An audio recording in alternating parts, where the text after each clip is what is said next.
राधे राधे, नमस्कार। मेरे YouTube channel श्रद्धा में आप सभी लोगों का हार्दिक स्वागत है। उम्मीद करती हूँ कि आप सभी सुखी और स्वस्थ होंगे, भगवान की भक्ति में व्यस्त होंगे। जैसा कि आप लोग सभी जानते हैं कि एकादशी था, आज भी है और कल भी था।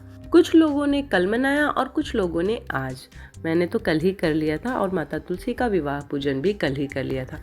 बस मैं वीडियो आप लोगों के साथ आज साझा कर रही हूँ और किस तरह से मैंने माता तुलसी का विवाह किया, किस तरह से साज सजावट की, ये सारी इस वीडियो में ये सारी चीज़ें आपको देखने को मिल जाएंगी। आई होप कि उम्मीद करती हूँ कि ये वीडियो आप लोगों को ये पसंद आएगी और अगर इस वीडियो में कोई गलती होगी तो उसके लिए मैं आप लोगों से पहले से क्षमा मांग रही हूँ। और जो गलती होगी, यदि आप लोगों को लगता है कि कुछ ऐसी गलती हुई है तो आप लोग कमेंट में बता सकते हैं ताकि मैं दोबारा ऐसी गलती ना करूं। तो कुछ इस तरह से सबसे पहले मुझे जहां माता तुलसी का विवाह करना था, पूजा करनी थी, उस जगह को मैंने अच्छे से साफ सुथरा किया। फिर माता तुलसी का गमला वहां ला के रख दिया। वैसे जब हम लोग छोटे थे, गांव पे थे, तो ये जो कलश रखते थे ये तो सुबह से ही रख दिया जाता था। मिट्टी का कलश होता था, जैसे कि हम लोग अपनी शादी में जिस रीति रिवाज से जिस तरह से करते हैं, बिल्कुल उसी तरह से तुलसी माता का विवाह भी हम लोग करते थे। उस समय मैं बहुत छोटी थी और तभी से मैं तुलसी विवाह करती हूँ। और एकादशी मतलब क्या कहते हैं, कार्तिक मास में सुबह स्नान करके जो माता तुलसी को दिया जलाया जाता है सुबह शाम, वो सारी चीज़ें मैं उस टाइम से ही कर रही हूँ और मुझे तभी से ये बहुत पसंद है, बहुत अच्छा लगता है। बहुत मन से मैं ये माता तुलसी का विवाह एकादशी और कार्तिक मास में स्नान दान जो भी होता है, जितना मुझसे हो पाता है मैं सारी चीज़ें करती हूँ, क्योंकि ये मुझे बहुत ज़्यादा पसंद है। यहाँ पे मैंने माता रानी के श्रृंगार का सारा सामान और उनको चढ़ाने के लिए जो कपड़े मंगाए थे, श्रृंगार का सामान, फल, मिठाइयाँ, जितनी भी चीज़ें मुझे चढ़ानी थी, उस सारी चीज़ों को मैंने इकट्ठा कर लिया है। लड्डू गोपाल और भगवान विष्णु की फ़ोटो भी रख ली है, क्योंकि माना जाता है कि माता तुलसी का विवाह शालिग्राम भगवान विष्णु के स्वरूप जो हैं उन्हीं से किया जाता है। मेरे पास शालिग्राम का पत्थर नहीं है तो मैं भगवान विष्णु के फ़ोटो से ही माता तुलसी का विवाह कर दूंगी। सारी चीज़ों को साफ सुथरा करके साज सजावट करने के बाद अब मैंने पूजा प्रारंभ कर दी है।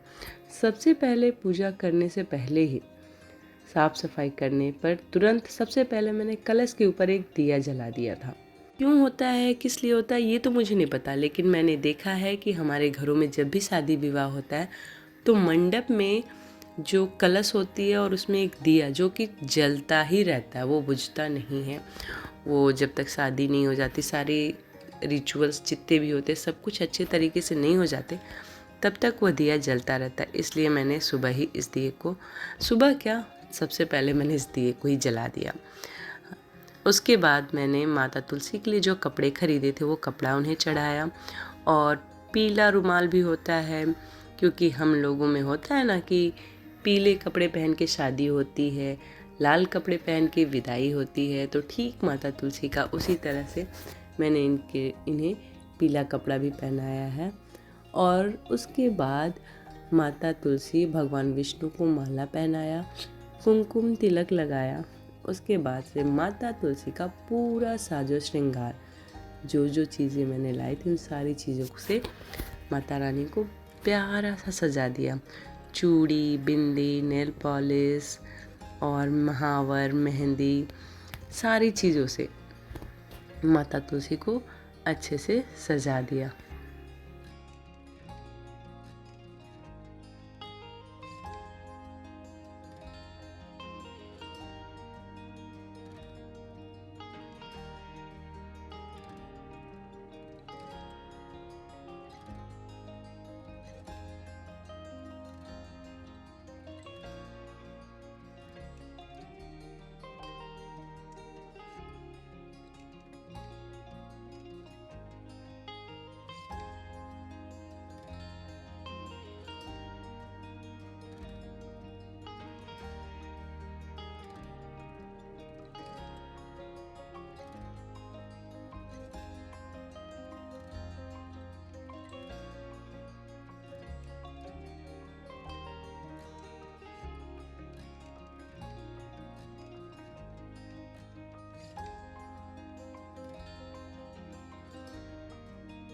सारे फल मिठाई का भोग लगाने के बाद, पूरी पूजा कंप्लीट करने के बाद होता है ना कन्यादान देना, जो माता तुलसी का विवाह करते हैं। तो कन्यादान भी उस तरीके से, मतलब जितने भी शादी जिस तरीके से हमारी होती है, तो जिस तरह से मैं करती आ रही हूँ उस तरीके से मैंने माता तुलसी का और भगवान विष्णु का कन्यादान दिया। बहुत ही अच्छा लगा। उसके बाद माता तुलसी की विवाह की कथा पढ़ी।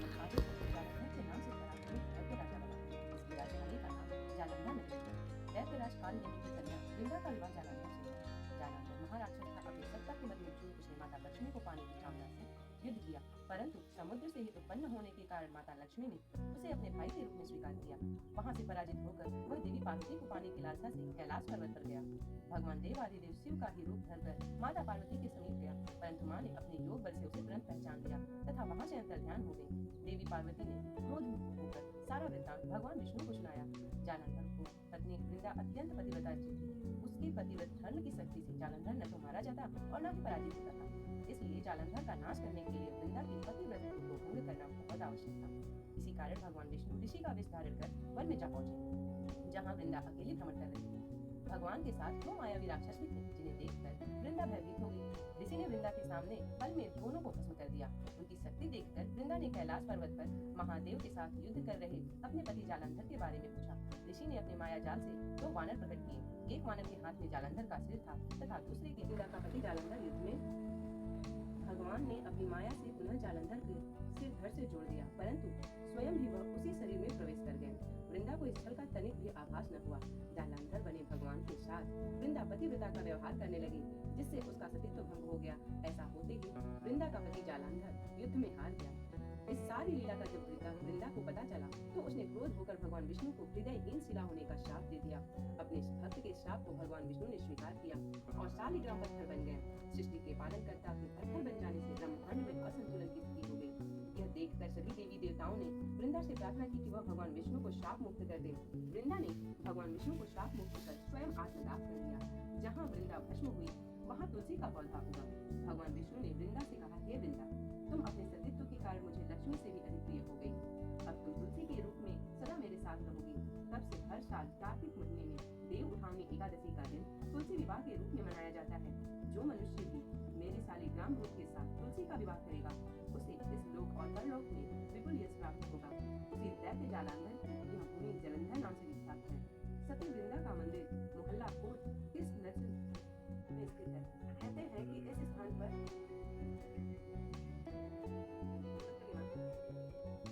नाम से विख्यात हुई और सती वृंदा का मंदिर मोहल्ला कोट के संबंध में स्थित। कहते हैं कि इस स्थान पर एक प्राचीन गुफा भी थी जो सीधी हरिद्वार तक जाती थी। सच्चे मन से 40 दिन तक सती वृंदा देवी के मंदिर में पूजा करने से सभी मनोरथ पूरा होते हैं। जिस घर में तुलसी होती है वहाँ यम के दूत भी असमय नहीं जा सकते। मृत्यु के समय जिसके प्राण मंजरी रहित तुलसी और गंगा जल मुख में रखकर निकल जाते हैं, वह पापों से मुक्त होकर वैकुंठ धाम को प्राप्त होता है। जो मनुष्य तुलसी व आंवले की छाया में अपने पितरों का श्राद्ध करता है, उसे पितर मोक्ष में प्राप्त होता है।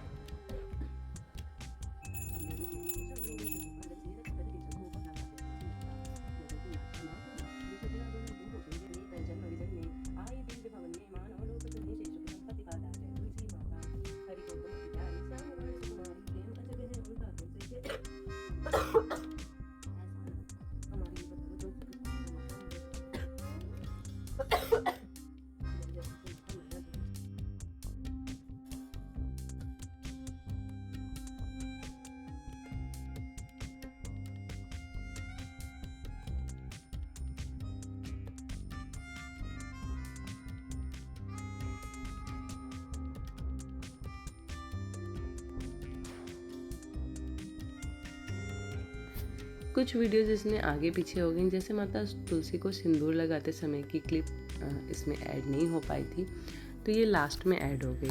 उम्मीद करती हूँ कि आज की ये वीडियो आप लोगों को पसंद आई होगी। वीडियो पसंद आई हो तो प्लीज़ वीडियो को ज़्यादा से ज़्यादा शेयर करें, लाइक करें और चैनल को सब्सक्राइब करें। इसी प्रकार की भक्ति भाव और पूजा पाठ से जुड़ी हुई वीडियोस को प्राप्त करने के लिए चैनल को सब्सक्राइब करना ना भूलें। मिलते हैं अगले वीडियो में, तब तक के लिए राधे राधे। जय माता तुलसी, जय जगत पिता जगदीश्वर श्री विष्णु भगवान।